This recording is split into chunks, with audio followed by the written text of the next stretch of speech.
Nah, pemirsa, saat ini saya sudah berada di depan Balai Desa Cirende, Kecamatan Cepaka, Kabupaten Purwakarta, Jawa Barat, Indonesia. Nah, gimana wawancara saya dengan kepala desanya, yaitu Pak Hanap ya? Yuk ikuti perjalanan.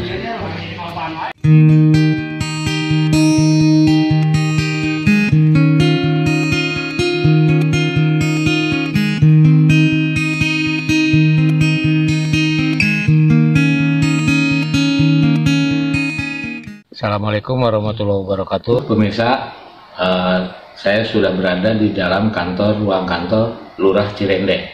Yaitu saya sudah dengan Pak Hanafiah. Belum Haji Pak ya? Belum Hanafiah. Pak, saya mau ngobrol-ngobrol nih Pak. Itu periode pertama dari data ya di 1918 mulai. 1918 ya. Udah berdiri ya desa ini ya? Iya. Dulu mah cuman desanya desa Cipicung. Cipicung. Karena pohon itu ada pohon picung, ya, ya. Nah, Cirende juga itu ada curug dan ada pohon rende. Jalannya dari situ. Kemudian gini Pak, ini kan ngomong-ngomong, ini desa maju, desa berkembang. Tahun ini, alhamdulillah kita statusnya desa maju. Desa maju. Yang sebelum-sebelumnya berkembang. Begitu saya menjabat masih berkembang. Tapi alhamdulillah kemarin penilaian dari mana, jadi kita udah kategori desa maju. Berarti Bapak kemarin itu waktu pemilihan 2021 ya? Iya, 2021. Yang waktu rame-rame dulu. Iya. Untuk destinasi wisata religi, dengan kabar katanya di sini ini ada pohon gede. Itu makam siapa sebetulnya Pak? Oh, di sini ada itu makam Kubengan, namanya Makamsah. Makamsah, Mahaji Kamsah. Ya, Mahaji Kamsah. Nah, itu dipakai untuk tawasul Pak? Ya karena banyak juga tamu sih Pak. Iya. Jadi ya itulah. Jadi istilahnya apa ya Pak, kalau sistem itu kan istilahnya kahiuman bangkong lah bahasa Sunda mah. Betul. Jadi kalau orang sini mah gak tahu, tapi orang luar itu pada tahu gitu ya. Seperti itu. Betul ya. Biasanya seperti itu. Orang sininya nggak tahu, tapi orang luar tahu ya. Nah, berarti juga untuk menjadi sebuah destinasi wisata religi pun berarti itu nggak bisa ya, karena apa tadi yang Bapak bilang, jalan, situasi kondisinya juga udah bagus berarti ya. Iya. Terus jalan menuju lokasi juga udah bisa. Udah bagus. Langsung kendaraan bisa. Gitu kan ada jalan galian pasir juga. Yang bekasnya jadi kita bisa pakai. Iya. Oh, berarti udah bisa langsung masuk ke lokasi Pak. Itu dari desa berapa kilo Pak? Nah, di sini dekat, paling 1 kilo. 1 kilo. Berarti dekat banget ya. Kalau dulu emang jauh karena jalan kaki kan. Sekarang enggak. Kendaraan itu udah sampai sana. Untuk parkir kendaraan juga kalau mereka pada datang juga udah mudah ya. Ada bisa mudah. Terus kemudian kalau seandainya ada yang nginep, kalau penginapan mungkin belum tersedia atau mungkin ada penginapan dari masyarakat yang bisa disewakan Pak? Oh, untuk penginapan untuk narik wisatawan kita belum ini, tapi untuk mengkondisikan nginep di warga kita lagi rancang Pak. Karena siapa tahu kita kan orang-orang kota itu sekarang trennya kan lagi mau nginep bersama penduduk di perkampungan gitu. Nah, seperti itu. Terus untuk kondisi makam juga, kalau udah saung-saung untuk tidur, istilahnya apa, nginep di sana udah ada fasilitas. Tawasul juga ada. Iya, walaupun belum maksimum Pak. Ya. Kemudian nih Pak, sebagai lurah baru yang masih punya semangat motivasi yang besar ini untuk desa Cirende, apa sih Pak keinginan Bapak nih? Keinginannya ya otomatis ya, kita pengen dikenal di luaran ya, itu artinya terkenal ya, kita punya potensi. Kalau sekarang dari segi view ya kita punya view bagus Pak ya. Betul. Kayak tebing dan ininya bisa ya kan, sekarang mah apa yang bisa selfie kan itu jadikan wisata Pak. Betul. Itu kita tinggal kelola. Kalau dari segi alam kita menunjang Pak. Terus dari segi air juga kita masih eksis walaupun kemarau 7 bulan, tapi warga kami masih bisa menanam padi. Air masih banyak masih ya? ada Pak, dibanding di tempat lain karena hutan kami masih terjaga. Mudah-mudahan kesininya jangan ada kerusakan hutan lagi. Nah, kemudian ini ada rancangan bikin kayak semacam homestay atau apa besok? Iya. Kalau seandainya ada, misalkan siapa tahu ada investor. Iya. Kedepannya seperti itu. Jadi saya nanti tanam itu mengedepankan nanti agrowisatanya Pak yang akan ditanam. Jadi mereka kan penduduk kami itu 95% petani. Betul. Petani itu mau nanam apa aja bisa. Tapi di ujungnya kan marketnya nih.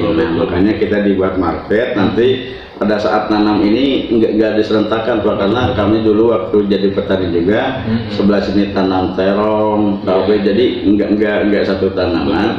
Dan itu kita nanti dijadikan wisata Pak. Jadi wisata itu bisa ambil sendiri dan kita tentukan ini tanamnya tanggal sekian, panennya tanggal sekian.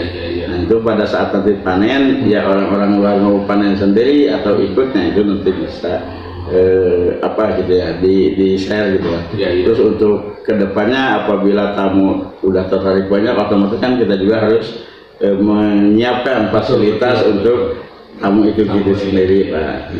Kalau seandainya untuk alam yang seperti yang Bapak tadi bilang air, itu ada air curug nggak Pak di sini? Nah untuk air terjun kita nggak punya ya yang khusus yang terjun itu, tapi yang kecil-kecilan ada Pak. Ada ya. Ada, cuman ketinggiannya enggak lebih dari 10 meter ada, cuman masih kecil. Kayak yang gede-gede enggak ya. Tapi untuk orang datang, wisatawan datang kayaknya udah bisa kayaknya ya. Bisa, karena kan wisatawan tuh pengennya lihat yang alami Pak. Yang alami betul. Air ngalir dari mata airnya. Terus ada apa satwa-satwa yang melangkah kayak kodok itu kan. Iya. Itu yang alami, insya Allah kita kan keluar dari sumber mata airnya. Insya Allah masih tingkat kualitas airnya masih bagus.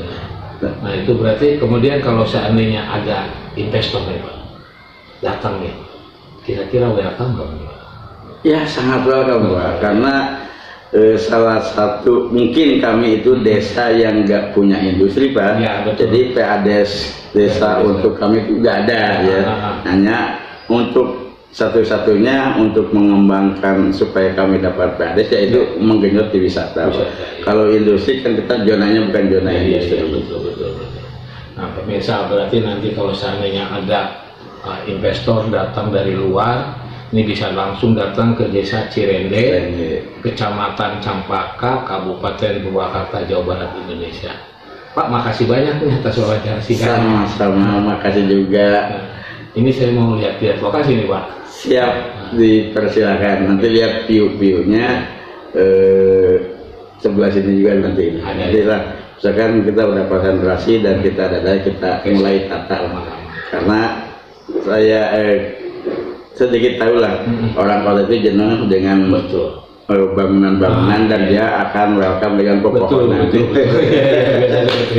Ya itu Pak, makasih banyak ya Pak. Assalamualaikum warahmatullahi wabarakatuh. Assalamualaikum warahmatullahi wabarakatuh. Selamat pagi pemirsa. Saat ini saya sudah berada di lokasi makam Mahaji Kamsah. Mahaji Kamsah itu siapa sih Bah? Ini saya sama Abah namanya Bah? Adik. Nayi. Abah Nayi. Ini Bah, bisa cerita sedikit Bah tentang Mahaji Kamsah? Ya kan. Mereka kalau lewung-lewung waktu dulu itu jadi anjuna nginep di sini. Waktu datang ke saya gitu ke rumah nanti hari ini ngimpi disebutnya apa? Apa ilham dapat ilham. Langsung mengirim kepada saya dari Bangkok. Sampurasun kata Pak Haji Kamsah. Saya mengunjung ke Anjun Kanayi. Silakan uruskan aja makom Haji Kamsah dari Salamat. Apa cetelingnya dari mana? Saya dari Cirebon. Dia berkeliling misalkan ke Banten, ke Cirebon, ke Banten Serang, ke mana? Saya nggak cocok. Waktu dulu gitu saya cocok di sini. Di sini. Desa apa di sini? Desa Cipicung dari sini. Waktu dulu namanya Desa Cipicung. Desa Cipicung. Jadi enggak Jadi nggak ada lurah, nggak ada apa sekarang waktu dulu mah nggak tahu apa nama. Itu tahun berapa itu, Bah? Ya nggak tahu. Nah, ya yang kepegangnya 1.860 hiji usaha Umah Haji Uyut Oci. Uyut Oci asal muasalna dari mana? Dari Cisalak Subang. Iya. Ngalih ke Cirende ka dieu. Ke desa ka kampung Ciranji. Nah, aya di dieu makom. Dia di dia cedek. Makom saha cek bedituan teh. Baru cedek Mah Haji Kamsah dengan anak Uyut Oci. Uyut Oci umurnya di tahun 50, umur 50 tahun anjeunna. Geus buka keluarga, gaduh putra. Iya. Anjeunna nguruskeun di daerah ieu teh.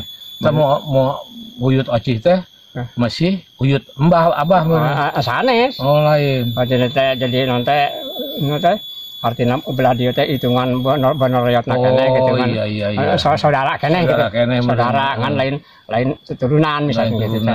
Berhubung ayeuna teh aya. Iya. Misalkan bangsa nanti Uyut Oci ka anak-anak atas maraot. Ayeuna mah inju buyut nama injuna geus teu ngamuhi ka dieu teh. Teu nguruskeun. Iya. Tah informasi teh sapenuh sajian deui cenah geus cenah biasa. Kuncen-kuncen di sini pasaman atas maot. Cenah geus saca ka mana cenah bari nguruskeun penghijauan dari perhutani. Sambil cenah bari ingatna naon gitu. Berarti Abah nu nguruskeun nya. Abdi mah kuncen lain misalkan kiai lain aja ngan yang nguruskeun ieu nagara leuweung. Iya. Ya misalkan aya nu batur misalkan aya pasiennya ditarima gitu. Kadang-kadang da di nguruskeun leuweung abdi mah jarang gitu bulan kali ge jarang aja. Berarti sok aya tawasul, Bah. Nya kadang sok aya. Poe naon teh biasa? Nya teu tentu. Tentu misalkan poe Minggu atau Jumat Senin mah teu tentu. Kumaha dongkapna. Kadang-kadang sekian bulan aya gitu. Nya ya abdi mah da nya tiap bulan mah gitu nya sasabu bebersihnya ngahemat ieu nya biasa. Ya dengan perhutani gitu. Abdi mah di perhutani jadi. Waktu saungnya apa atas nguruskeun ku plastik gitu kapungkur mah. Saungan di memang geus di saungan ya. Saungan ku lokasi. Nah, itu maksudnya. Berarti kalau seandainya ada pemirsa yang mau ngebetulin, mau memulai, mau ngerapihin nih makam ya silakan bisa datang ke Desa Cirende atau ketemu nanti dengan Abah. Ya Ganai ke sini ya. Nah, begitu aja pemirsa. Assalamualaikum warahmatullahi wabarakatuh. Waalaikumsalam.